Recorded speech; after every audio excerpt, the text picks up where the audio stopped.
Did you know that Sam Cooke's first hit was in 1957? That's right. And if this soul singer were with us today, he would be in his 90s. Sadly, he left us in 1964 at the tender age of 33, right at the pinnacle of his career. Sam Cooke, revered as the undisputed king of soul, possessed a voice of unparalleled beauty, style, and charisma. His musical influence rippled across generations, shaping the artistry of Al Green, Marvin Gaye, Stevie Wonder, Bobby Womack, Aretha Franklin, and many others. Yeah, that's right. His influence also popularized the works of Otis Redding, and James Brown. Sit back, relax, it's about to get juicy. In this video, we'll explore what led to the tragic end of his life and the extraordinary events that unfolded after his passing. From the surprising twist of his wife remarrying his friend Bobby Womack just 90 days later, to the dark narrative that led to his sad end. Whether you're a devoted Sam Cooke fan or simply curious about the life of this soul legend, don't forget to hit the like and subscribe. Let's dive into this captivating story together. Sam Cooke and Bobby Womack, the story behind it all. Born January 22nd, 1931 in Clarksdale, Mississippi, to Father Reverend Charles Cooke, a Baptist minister, and mother Annie Mae Cooke. The Cooke family moved to Chicago shortly after. Sam Cooke began his musical journey in the church choir and also had a singing group with his siblings at 6 years of age. His early exposure to singing laid the foundation cornerstone for a future career that would leave an undeniable mark on the world of music.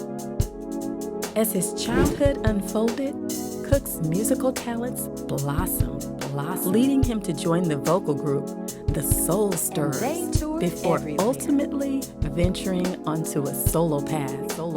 Initially immersed in the world of gospel music, Sam would soon make the transition and begin performing more popular music in the 1950s and throughout the 1960s. Beyond the enchanting resonance of his voice, Cooke showcased his talent as a singer-songwriter, crafting his own compositions. Being able to retain ownership of his master recordings was a notable achievement during that era, a significant accomplishment for a recording artist that echoes his brilliance beyond the microphone. Furthermore, Cooke founded his own music publishing company and secured a remarkable contract with RCA in 1960. His musical journey unfolded as a tapestry of major hits, including timeless classics such as You Send Me.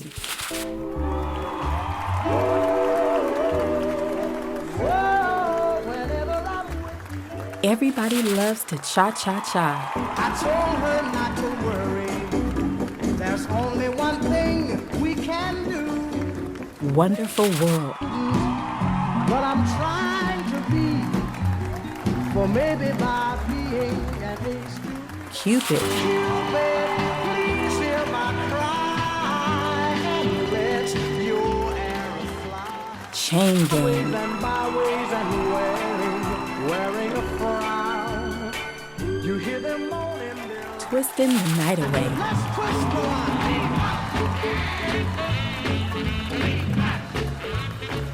And Bring It On Home to Me. That ain't all I do for you. These chart-topping hits solidified Cooke's standing as a worldwide musical icon and affording opportunities to work with many other top music artists of the time.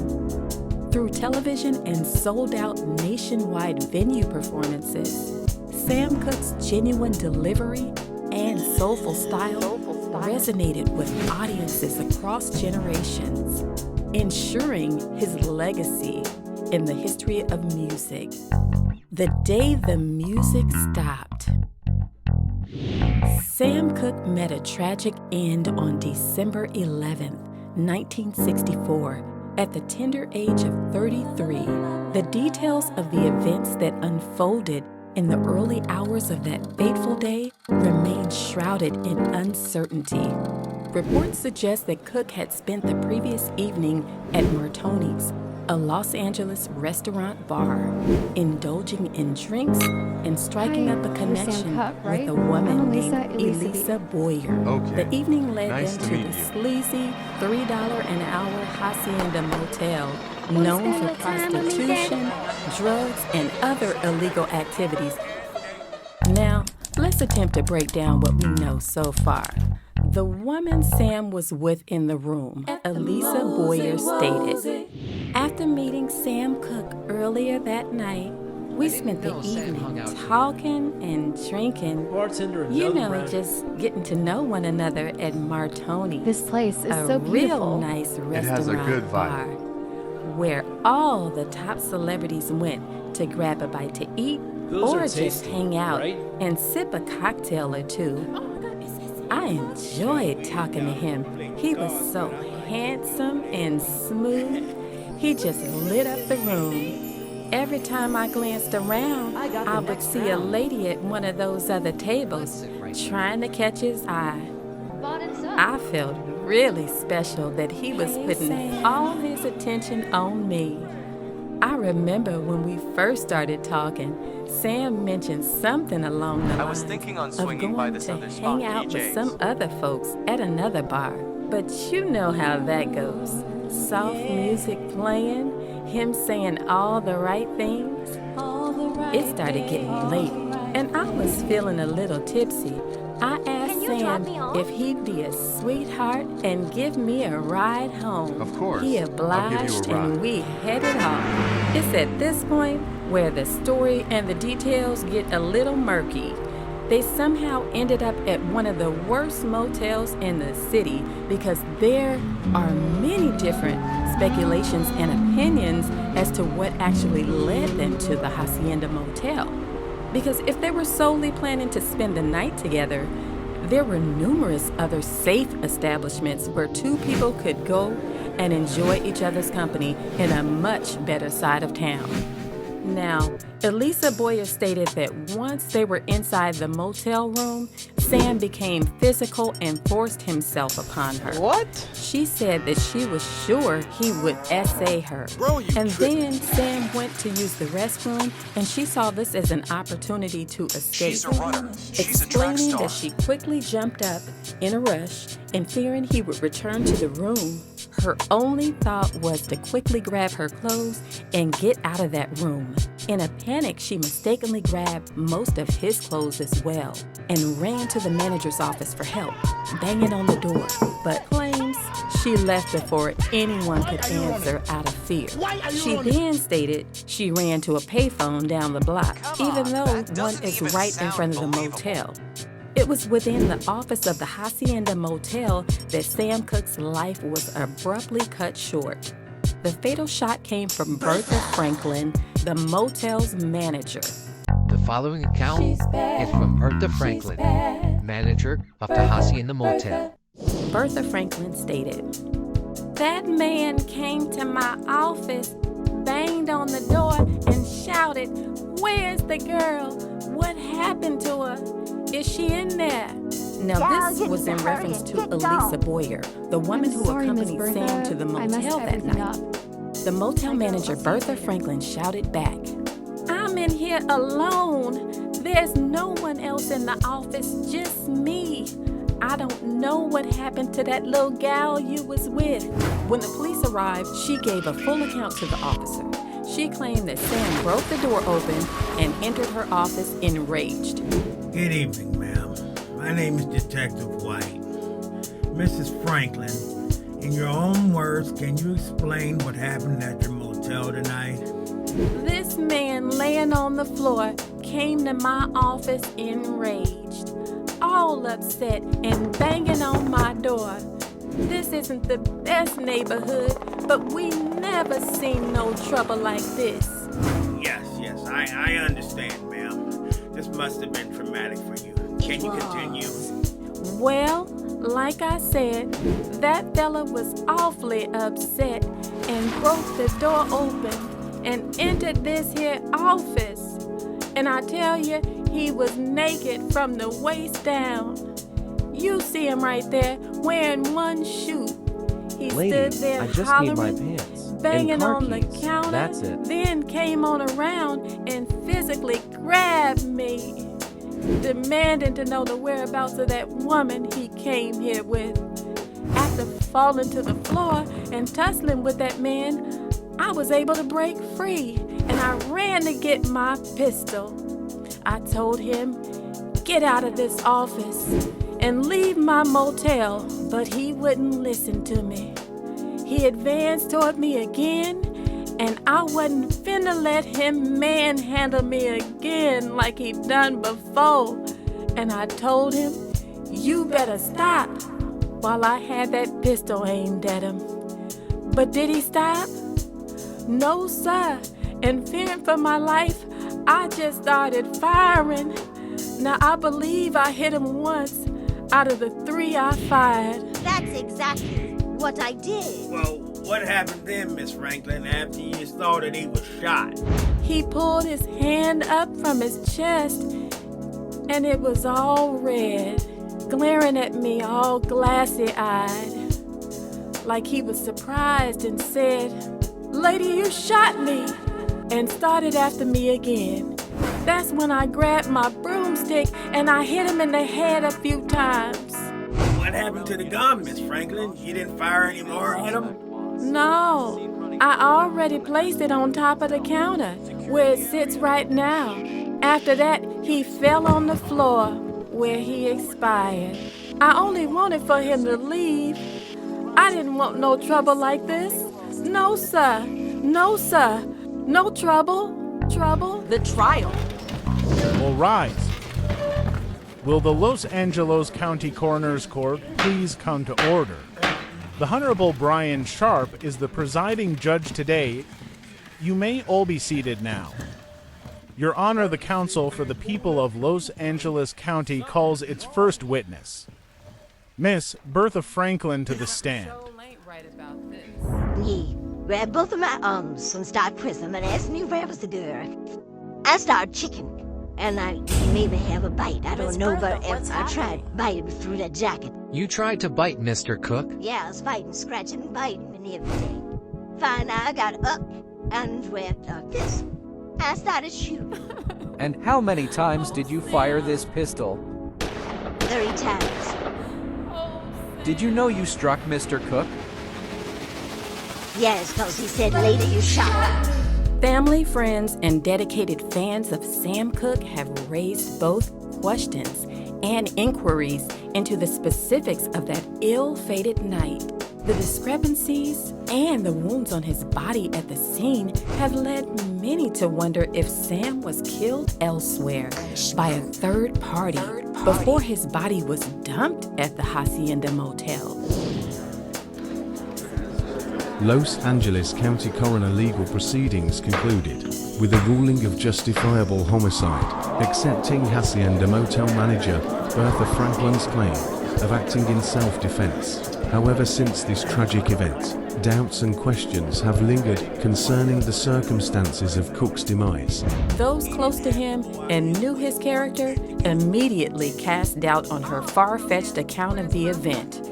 The cloud of uncertainty enveloping his untimely deletion has perpetuated speculation and interest over the passing decades. Becoming Bobby Womack's wife. Many close to the Cooke and Womack families, including friends and fans, were stunned and saddened to see Barbara, Sam's widow, move on so quickly into a new relationship with his close friend, Bobby Womack. Some members within the Womack family were outright upset with the relationship and circumstance of the arrangement. The bond between Sam and Bobby was notably close and positive. Sam Cooke mentored Bobby Womack and took him under his wing, showing and telling him all about the music business. Besides this, they shared a relationship marked by mutual respect. Unfortunately, their camaraderie was abruptly cut short when Sam Cooke was fatally shot at the Hacienda Motel in Los Angeles on December 11, 1964. Barbara Cooke's rapid remarriage to Bobby Womack, a mere 3 months after her husband's tragic death, stirred a reaction among many. This quick turnaround seemed surprising. Barbara's ability to move on so fast, despite the circumstances surrounding her husband's death, might not be entirely unexpected. Allegedly. Her own affairs and the humiliation stemming from the circumstances of Sam's killing added layers of complexity to her emotional state.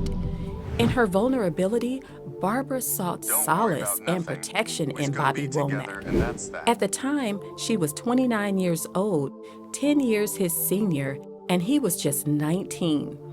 By 1965, she encouraged him to marry her, despite the decade-wide age difference. This decision raised eyebrows and drew criticism from those who disapproved of the speed of their union. Adding another layer of complexity to the evolving narrative of their relationship, Sam's father, Reverend Charles Cooke, was firmly against the union because Barbara and Sam's beautiful young daughter, age 11 at the time, would constantly be around her new husband, who just turned 20.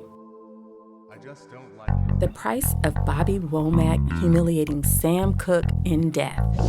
The aftermath of Sam Cooke's passing unfolded into a series of intricate and controversial events involving Bobby Womack.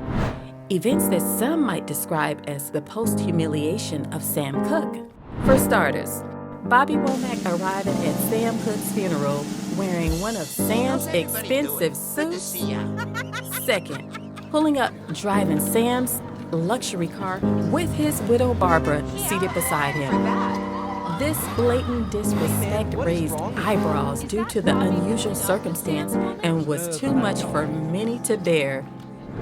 Singer Etta James, who viewed Cooke's body at his funeral, wrote in her memoir that Cooke's head was practically disconnected from his shoulders. Now that's how badly he'd been beaten. His hands were broken and crushed. They tried to cover it up with makeup, but she proclaimed the massive bruises were clearly visible on his head, and further went on to state, "No 55-year-old woman with arthritis and a broomstick could have inflicted that kind of severe beating against a strong, full-grown man. Surprisingly, none of the injuries James reported seeing were ever mentioned in Cooke's official autopsy report, Everybody saw it. reiterating what many believe. Sam was killed elsewhere and dumped at the Hacienda Motel. Not to mention, there weren't any witnesses checked into the motel stating they heard shots, yelling, or disturbances that night, which is rather unusual considering the level of crime for that area of Los Angeles.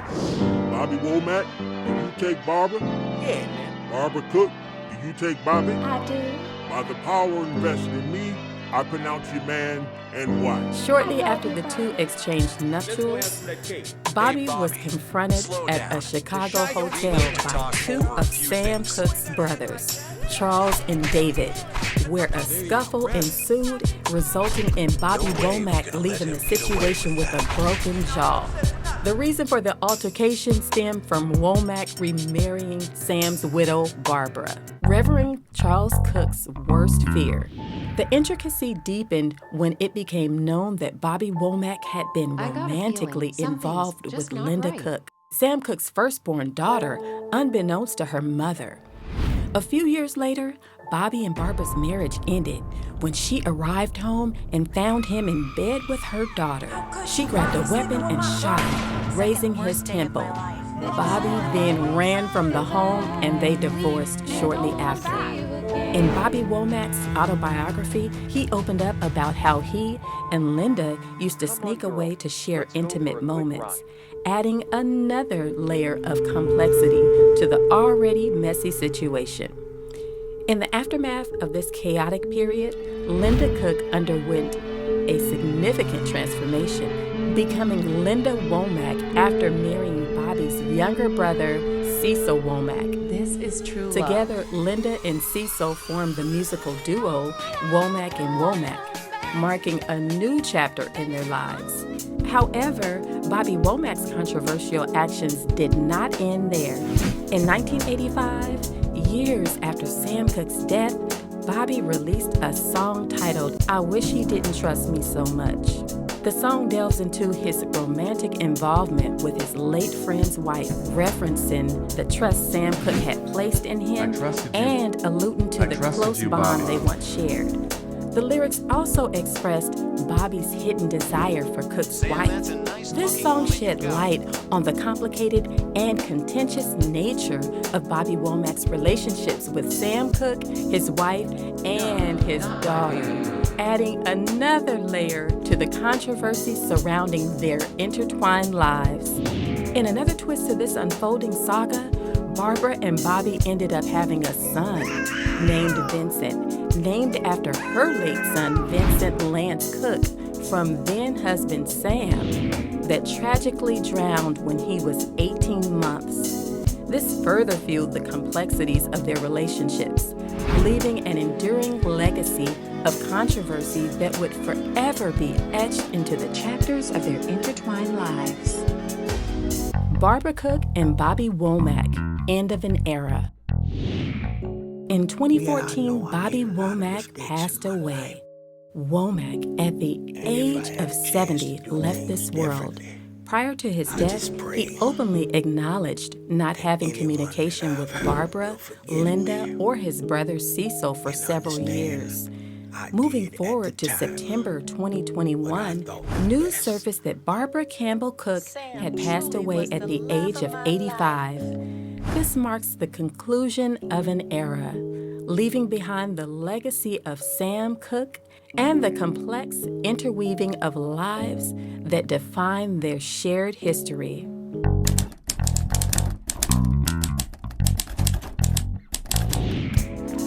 In 1986, Sam Cooke was inducted into the Rock and Roll Hall of Fame. His widow, Barbara Cooke, and father, Reverend Charles Cooke, accepted on his behalf.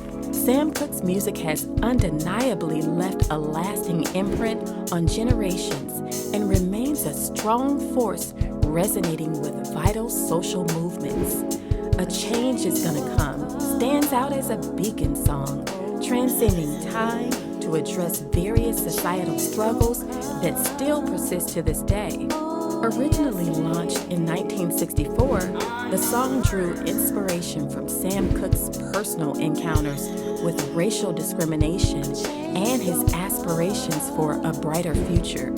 It became intricately linked with the civil rights movement, a pivotal chapter in the quest for racial equality and justice in the United States at the time. The contributions that Sam Cooke made to modern music will forever make him a Backstories icon. Thank you for watching. Remember to like, subscribe, and hit that notification bell for future updates. Stay tuned for more exciting content featuring your favorite celebrities. See you in the next video at Backstories 365.